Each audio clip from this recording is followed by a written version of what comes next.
Sa isang party, natalo sa Truth or Dare ang girlfriend ko, kaya kailangan niyang tawagan ang taong pinakapinanghihinayangan niya sa buhay niya. Tinanong niya sa kabilang linya, kung hihiwalayan ko siya ngayon, bibigyan mo ba ako ng tahanan? Oo, pagkasabi niyon, tumahimik ang lahat. Akala ng lahat ay magagalit ako ng husto at itataob ang lamesa.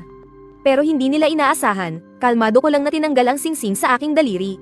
Hindi pa naman tayo kasal sa papel. Hindi pa huli ang lahat. Kung ganun, maghiwalay na tayo. Ibibigay ko na sa kanya ang pwesto ko. Pagkasabi ko noon, hindi ko na hinintay magsalita ang girlfriend ko, tumalikod na ako at umalis. Habang nasa daan, tinawagan ko ang mga magulang ko sa Jingbei. Pa, ma, pumapayag na po akong umuwi para magpakasal. Napakabuti niyan, Xiao Fan. Sa wakas, natauhan ka na rin. Ikaw ang nag-iisang tagapagmana ng Jiang Group, kung hindi mo lang ipinilit na magsanay sa labas nitong mga nakaraang taon. Dapat matagal ka ng kasal at namamahala sa negosyo ng pamilya. Matagal na kaming may napili para sa'yo ng papa mo. Hinihintay ka na lang naming pumayag. Habang pinapakinggan ang masayang boses ng aking mga magulang, nakaramdam ako ng kaunting pagsisisi, kaya medyo lamambat ang tono ng pananalita ko. Susunod po ako sa lahat ng plano ninyo. Sige po, gawin na nating sa Enero AD-19 ang kasal. Ano sa tingin mo? Kailan ka babalik? Gusto mo bang makilala muna ang mapapangasawa mo sa arranged marriage? I-arrange ko ang pagkikita ninyo sa lalong madaling panahon. Ang sigasig sa boses ni mama ay hindi mapigilan. Sa pagkarinig ko noon, sumakit na naman ang ulo ko. Wala akong pakialam kung sino man siya. At wala rin akong interes. Kaya pinutol ko ang sinasabi ng aking ina. Gusto ko lang pong bumalik sa pamilyang Jiang para tulungan kayo. Ang arranged marriage ay isang bagay na kasama lang doon. Hindi na kailangang magkita. Kayo na lang po ang mag-ayos ng kasal. Babalik na lang po ako isang araw bago ang kasal. Pagkasabi ko pa lang noon, biglang bumukas ang pinto ng kwarto mula sa labas. Narinig ko ang kaluskos. Automatiko akong lumingon at nakita ko si Bai Ningbing na nakakunot noong pumasok. Kasal? Anong kasal? Tanong niya, puno ng pagtataka sa kanyang mukha. Kalmado kong ibinaba ang telepono at gumawa na lang ako ng palusot. May kaibigan akong ikakasal. Kinuha akong best man. Nang marinig niya yun, kumalma ang ekspresyon sa mukha ni Bai Ningbing. Hindi na siya nagtanong pa. Inilagay ko ang cellphone ko sa mesa. Tumalikod ako at pumasok sa banyo. Ilang sandali lang, narinig na ang patak ng tubig. Munog din ang cellphone sa mesa. Habang pinapakinggan ko ang walang tigil na tunog nito, nag-alinlangan ako saglit bago buksan ang screen. Isang mensahe mula sa kontak na nagngangalang Shen Haoyu ang lumitaw. Naaalala mo pa ba ang sinabi mo noon? Hindi mo naman siguro talaga iniisip na magpakasal kay Jiang Fan, di ba? Kumirat ang dibdib ko nang mabasa ko yun. Natigilan ang kamay ko saglit, tapos dahan-dahan kong ini-scroll pataas. Pagkatapos, ang mensaheng ipinadala ni Bai Ningbing mga 10 minuto na ang nakalipas. Ay bumungad sa aking mga mata, Shen Haoyu, sa loob ng 33 araw, ika-28 kaarawan mo na. Naaalala mo pa ba kung ano ang ipinangako mo sa akin noon? Ibinalik ko ang cellphone sa dati nitong pwesto. Sumandal ako sa sofa, at bumalik ang maraming alaala sa aking isipan. Noong 18 anyos ako, umuwi ang tita ko mula sa ibang bansa para magpakasal. Sumama ako sa kanya pabalik at pumasok sa Yonda University, para mas ma-enjoy ang buhay kolehiyo. At para na rin sa aking kaligtasan, hindi ko kailanman sinabi sa kahit sino ang tungkol sa aking pagkatao. Noong 4th year college ako, sa isang welcome party, para tulungan ang roommate ko. Biglaan akong umakyat sa entablado para tumugtog ng isang kanta. Pagkatapos, bumaba ako dala ang instrumento ko. Yumuko ako at nakita ko si Bai Ningbing. Nakasuot siya ng puting bestida. Naghihintay siya sa pinto na may hawak na isang bouquet ng bulaklak, at kumikinang ang mga mata niya habang nakatingin sa akin. Pwede ko bang makuha ang kontak mo? Mahilig kasi ako sa magandang itsura. Pumayag ako kaagad. Pagkatapos noon, araw-araw na kaming nag-uusap. Paminsan-minsan, nagkikita rin kami sa iba't ibang lugar. Sa 3 buwan ng pagkakakilala namin, si Bai Ningbing na ang unang umamin. Ito ang unang beses kong umibig. Love at first sight daw. Wala akong nakitang dahilan para tumanggi. At ganoon na nga, naging kami. Mula 21 taong gulang hanggang 28. Sa loob ng 7 taon, palagi akong pinipilit ng pamilya ko na umuwi para sa isang arranged marriage. Matapos kong tumanggi ng paulit-ulit, ilang beses ko na ring sinubukan alamin ang iniisip niya. Pero sa tuwing mapag-uusapan ng kasal, laging iniiba ni Bai Ningbing ang usapan na parabang iniiwasan ng isang salot at hindi na niya ito binabanggit ulit. Noong una, akala ko ayaw niya palang talagang magpakasal. Pero habang tumatagal at paulit-ulit na nangyayari, naramdaman kong may mali na. Hanggang sa isang pagtitipon kalahating buwan na ang nakalipas, habang nag-iinuman at nagkukwentuhan.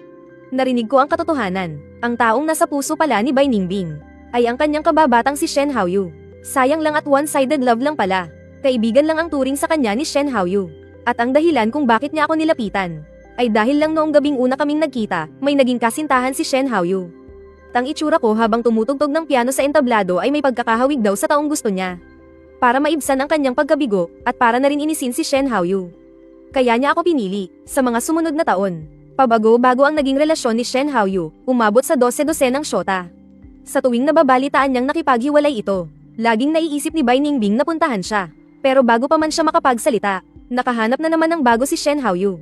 At lalo lang nadadagdagan ang lungkot sa puso niya. Sa paulit-ulit na ganoong sitwasyon, lumipas ang 7 taon. Hindi pa rin kami naghihiwalay. At si Bai Ningbing, hindi pa rin sumusuko. Hinihintay niyang magbago ang isip ni Shen Haoyu. Naghihintay siya sa isang biro ni Shen Haoyu noong lasing ito nung kabataan nila. Bingbang, hintayin mo ako. Pagdating ko ng 28, kung pareho pa rin tayong hindi kasal, bakit hindi natin subukang magsama na lang, Aber? Kaya bawat taon, tinatanong niya ito. At ngayong taon, sa wakas, nahintay na niya ang ika-28 kaarawan ni Shen Haoyu. Habang tinitingnan ko ang mga chat sa cellphone ni Bai Ningbing, napangiti ako. 33 araw mula ngayon ay ang ika-28 kaarawan na ni Shen Haoyu. Iyon din ang araw na pinili ko para sa sarili ko. Ang araw para makipaghiwalay, umuwi, at magpakasal. Nang makita kong pumasok si Bai Ningbing sa study, tumayo na rin ako, pinatay ang ilaw, at humiga na sa kama. Hindi ko alam kung gaano katagal ang lumipas. Sa madilim na kwarto, may narinig akong mahinang mga yabag. Isang cellphone na may mahinang ilaw ang ipinatong sa bedside table. May isang taong humiga sa likuran ko. Pagkatapos, mahabang katahimikan, hanggang sa marinig ko ang mahina at ritmikong paghinga sa tabi ko. Muli kong iminulat ang aking mga mata, itinaas ang kamay ko, at kinuha ang cellphone ni Bai Ningbing. Nang buksan kong muli ang chat, nadagdagan lang ito ng 4 na salita, lagi kang nasa isip. Napakasimple ng mga salitang iyon, pero nai-imagine ko kung paano niya tinipa ang mga letrang iyon. Kung ano ang itsura ni Bai Ningbing, marahil ay marahan niyang kinakagat ang kanyang labi. Ang mga matay nakatutok sa screen, seryosong nagtatype ng mahabang mensahe, tapos ay binubura rin. Maingat na pinipili ang mga salita, takot na madaling mahalata ang nararamdaman niya. Pero takot din na baka hindi naman ito mapansin. Ang ganoong pagiging maingat at maislan, ay lumalabas lang kapag si Shen Haoyu na ang kaharap niya. Habang iniisip ko ang lahat ng iyon, isang mapait na ngiti ang sumilay sa aking mga labi. Ang tanging iniisip niya ay ang pangako sa edad na 28. Buong pusong naghihintay na pumayag si Shen Haoyu na pakasalan siya. Buong gabi akong nakapikit pero hindi ako makatulog. Kinaumagahan, may narinig akong mga kaluskos sa tabi ko, model. Kaya minulat ko na ang mga mata ko. Umuwi tayo ng maaga ngayon. Nagpapahid ng skincare si Bai Ningbing sa kamay niya, at tumingin sa akin ng may pagtataka. May problema ba? Pagkatapos ng ilang sandaling katahimikan, saka lang ako dahan-daang nagsalita. Kaarawan mo ngayon, nakalimutan mo na ba? Bahagyang nanigas ang katawan ni Bai Ningbing, bago siya tumango. Sa nakalipas na kalahating buwan, ang laging iniisip ni Bai Ningbing ay ang kasunduan nila ni Shen Haoyu sa edad na 28. Wala na siyang ibang inintindi. Ngayon, kahit sarili niyang kaarawan ay kinalimutan na niya. At habang inaalala ko ang nakalipas na 2 buwan, ang sarili ko na naghirap maghanda ng sorpresa pero nasayang lang ang lahat, naghalo-halo ang emosyon sa dibdib ko. Hindi napansin ni Bai Ningbing ang pagbabago sa ekspresyon ng mukha ko, at sinabi lang na gawing simple na lang ang lahat. Hindi na kailangang maging kasing engrandi tulad ng dati. Sa mga nakaraang taon, lagi kong pinaghihirapan na ay organisa ang birthday party niya para lang mapasaya siya. Pero ni minsan, hindi niya pinahalagahan ang mga ginawa ko. Kaya nang marinig ko ang sinabi niya, may halong panunuya sa sarili ang tono ko. Nakahanda na ang party. Pumayag nang pumunta ang lahat, hindi na pwedeng ikansela. 3 buwan na ang nakalipas mula nang simulan kong ihanda ang birthday party na to. Noong mga panahong iyon, hindi ko pa alam na may iba na pala siyang gusto. Kung nalaman ko lang sana ng mas maaga, hindi ko na sana ito ginawa. Nang marinig niya ang paliwanag ko, hindi na muling nagsalita si Bai Ningbing. Kinuha niya ang cellphone niya at lumabas ng kwarto. Bago siya tuluyang tumalikod, nakita ko ang bahagyang pagsalubong ng mga kilay niya. Pagdating sa opisina, dumiretso muna ako sa opisina ng supervisor at nagpasa ng resignation. Paglabas ko, habang tinitingnan nila ang resignation letter sa kamay ko, nagkagulo ang buong opisina. Xiao Fan, aalis ka na ba? Bakit biglaan naman? Nakahanap ka na ba ng lilipatan? Ang desidido mo naman. Baka naman uuwi ka na para magmana ng milyon-milyong yaman, ano? Narinig ko ang pag-aalala nila, kaya ibinaba ko ang mga gamit ko. Bahagya akong ngumiti, ikakasal na ako. Nagtanguan ang mga katrabaho ko na tila naintindihan na ang lahat. Pero si Chin Hao, na malapit sa akin, lumapit para magtanong, Fan, sa wakas pumayag na bang magpakasal ang girlfriend mo? Bakit bigla siyang natauhan? Tinamad na akong magpaliwanag pa, kaya iniba ko na lang ang usapan. Salamat sa pag-aalaga niyo sa akin sa lahat ng taon na ito. Mamaya, ililibre ko kayong lahat kumain. Pagkatapos ng trabaho, kumain ako kasama ang 4 hanggang 5 katrabaho sa loob ng 2 oras. Pagdating ko sa hotel, 8:00 na.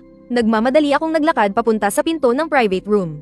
Bubuksan ko na sana, pero pinahinto ako ng usapan na narinig ko mula sa loob. Ang lamig-lamig sa labas. Sino ba ang sisanduan ni Bingbang? Sino pa ba? Edi si Shen Haoyu. Malapit ako kanina, narinig ko lahat. Sinabi ni Shen Haoyu na babalik siya ngayon, kaya ayon, sabik na sabik siyang sa mando. Talaga, edi tuwang-tuwa si Bingbang niyan. Kaarawan niya ngayon, 28 taong gulang na siya. Pagkatapos ng mahigit isang buwan, magiging 28 na rin si Shen Haoyu. Umuwi siya sa mga panahong ito. Hindi kaya para tuparin na talaga ang pangako niya. Narinig ko single na ulit si Shen Haoyu. Mukhang totoo nga, bumalik na talaga siya. Pero kung sila nga ang magkakatuluyan, paano na si Jiang Fan? Ang tagal na nating tinatago to sa kanya. 7 taon na, pero hindi pa rin niya alam kung sino si Shen Haoyu. Patay na patay pa rin siya kay Bingbang. Anong magagawa natin? Si Bingbang, patay na patay kay Shen Haoyu. Kapag pumayag si Shen Haoyu na tuparin ang pangako, siguradong hihiwalayan na siya. Malas lang talaga siya, buti na lang wala siyang gaanong koneksyon. Kung sakaling maghiwalay sila, madali lang siyang kausapin. Kahit na sa mga nagdaang taon, naging mabuti naman siya sa atin at kay Bingbang. Pero mga best friend tayo ni Bingbang, kaya dapat lang na sa kanya tayo papanig. Kapag dumating yung araw na maghiwalay na talaga sila, huwag na nating pahirapan si Bingbang. Ayun na ang pumausap sa kanya, bigyan natin ng kotse o bahay, bilang breakup fee. Tahimik akong nakinig ng matagal, nang walang anumang kilos. Kaya nagpasya na akong umalis. Hindi na ako gaanong nalulungkot tulad noong nakaraang 2 linggo. Sa halip, parang nakakatawa pa nga. Gusto ni Bai Ningbing na makipaghiwalay sa akin. Tapos ipapaasikaso pa sa mga best friend niya ang pakikipaghiwalay. Anong klaseng relasyon ba to sa loob ng 7 taon? Sayang lang dahil sa pagkakataong ito, ako ang unang aalis. Nakatayo ako sa labas ng pinto. Sakto namang may ilang waiter na dumating, tulak-tulak ang mga inumin. Agad akong umatras ng ilang hakbang. Sa sandaling bumukas ang pinto, biglang tumigil ang usapan sa loob, na para bang walang nangyari. Nakangiti akong pumasok at binati ang lahat. Pagkatapos ng ilang sandaling kamistahan, dumating si Bai Ningbing kasama ang isang di kilalang lalaki. Muli niyang itinulak ang pinto para pumasok. Habang tinitingnan ko ang lalaking may pagkakahawig sa akin, tahimik ko siyang pinagmasdan. Inikot muna ni Bai Ningbing ang lalaki sa buong kwarto. At sa huli, lumapit siya sa akin at ipinakilala, ito ang kaibigan ko mula pagkabata. Si Shen Haoyu. Nag-alinlangan sandali si Bai Ningbing. Bago nagpatuloy, ito naman ang ordinaryo kong kaibigan, si Jiang Fan. Nang sabihin niya yun, handa na si Bai Ningbing sa posibleng pagkagalit ko. Pero hindi nangyari ang inaasahan niya. Wala akong ipinakitang reaksyon. Tumingala lang ako at tinitigan siya ng malalim, tapos ay umatras ako ng 2 hakbang. Nanatili ko ang distansya sa kanilang dalawa, na may bahagyang ngiti sa aking mga labi. Sobrang formal. Hello, Mr. Shen. Ordinaryong kaibigan lang ako ni Bai Ningbing. Pagkatapos ng pagpapakilala, naging masaya ulit sa loob ng kwarto. Pala kaibigan kasi si Shen Haoyu. Kaya niyang makipag-usap kahit kanino, may hawak na kopeta ng alak at nakikipagtagayan sa lahat. Nagyaya siya ng grupo para uminom at maglaro, nang kasagsagan na ng kasiyahan. Hawak niya ang mga baraha kaya hindi siya makakain, kaya nagpasubaw siya ng ilang pirasong pakwan. Hindi na nag-isip pa si Bai Ningbing, kumuha siya ng isang piraso gamit ang sarili niyang tinidor at isinubo sa kanya. Hindi rin ito inisip ni Shen Haoyu, lumingon lang siya at kumain ng ilang kagat. Tapos kinuha niya ang baso niya at uminom ng kalahating baso ng red wine. Nakaupo ako ilang metro ang layo. Habang pinapanood ko si Bai Ningbing na hawak-hawak ang basong iyon at hindi binibitawan, sunod-sunod ang pag-inom niya ng alak. At sa tuwing umiinom siya, eksakto sa lugar kung saan dumampi ang bibig ni Shen Haoyu. Sa huli, medyo lasing na siya. Pero hindi pwedeng mawala ang klasikong selebrasyon ng birthday. Habang kumakanta ang lahat ng birthday song, inatayo nila siya para hipan ng mga kandila at mag-wish. Ang maingay na kwarto ay biglang tumahimik. Tumayo ako at personal na itinulak ang cake at inilagay ang mga kandila.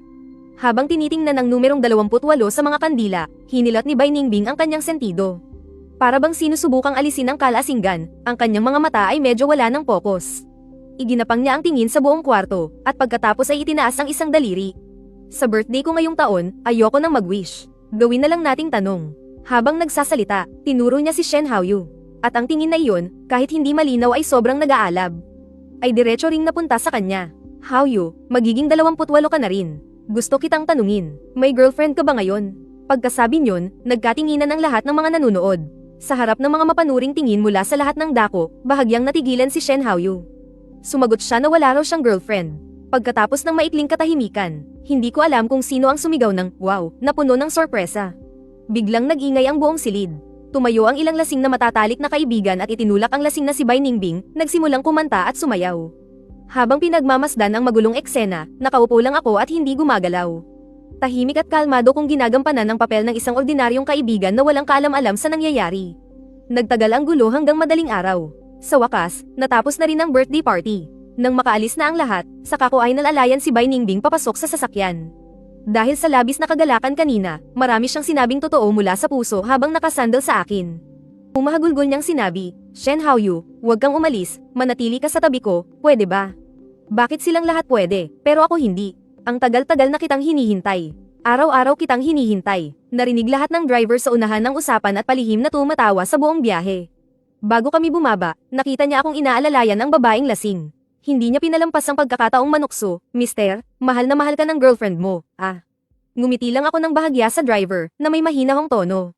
Mahal na mahal niya nga si Shen Haoyu. Pero hindi ako si Shen Haoyu. Matapos ang isang gabing paglalasing, paggising ni Bai Ningbing ay naalala niya ang mga nangyari kagabi. Hinawakan niya ako at nagsimulang magpaliwanag, Afan, kahapon, pagdating ko sa club. Pinainom agad nila ako ng marami. Baka kung ano-ano na ang nasabi ko. Dala lang yun ng kalasinggan. Wag mo. Hindi ko inasahan na naaalala pa niya ang nangyari kagabi, at lalong hindi ko inasahan. Nagagawa siya ng ganito kapangit na palusot. Mahinahon at kalmado pa rin akong sinabayan ng pag-arte niya. Bahagya akong tumango. Okay lang, alam ko. Hindi ko alam kung bakit, habang nakatingin siya sa kalmado kong mukha. At nang maalala ang reaksyon ko kahapon noong ipinakilala ko siya kay Shen Haoyu. Biglang nakaramdam ng kaba si Bai Ningbing. Matapos mag-isip-isip, pakiramdam niya ay mayroong mali, kaya agad siyang nag-iba ng usapan. Masyado akong naging abala sa pakikipag-inuman sa lahat kahapon, nakalimutan na kita. Jiang Fan, nagalit ka ba? Mag-date tayo mamaya pagkatapos ng trabaho, okay ba? Nagalit, may gagawin ako mamayang hapon. Hindi ako pupunta, nang makita niya ang diretsahan kong pagtanggi. Mas lalo pang nagpumilit si Bai Ningbing na kailangan niya akong mabawian. Kaya pumayag na lang ako. Pagsapit ng gabi, katatapos ko lang magbihis at palabas na sana ako. Nang biglang may message galing kay Chinhao. Afan, hindi mo ba sinabi sa girlfriend mo na nag-resign ka na? Kaka-rating lang niya dito para hanapin ka. Mukhang galit na galit siya ngayon. Hindi ko pa natatapos basahin ang message. Tumawag na agad si Bai Ningbing. Habang tinitingnan ko ang kumikinang na screen. Bahagyang sumeryoso ang tingin ko. Nag-alinlangan ako sandali, pero sinagot ko pa rin ang tawag. Narinig ko mula sa telepono ang galit na boses ni Bai Ningbing. Sinabi sa akin ng katrabaho mo na nag-resign ka na raw para magpakasal. Nag-iisip pa lang ako ng idadahilan ng malamig na nagpatuloy sa pagsermon si Bai Ningbing. Sinabi ko na sa'yo, wala pa akong planong magpakasal sa ngayon.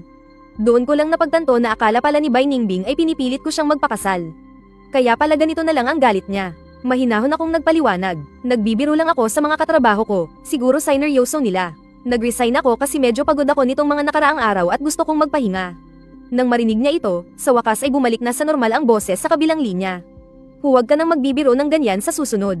Pabulong akong sumang-ayon. Narinig kong tinanong ni Bai Ningbing kung nasaan ako at kung gusto ba niyang puntahan ako. Sasabihin ko na sana ang address nang bigla akong makarinig ng isang napakahinang tawa. Katunog ni Shen Haoyu. Ang mga salitang sasabihin ko sana ay nanatili na lang sa bibig ko.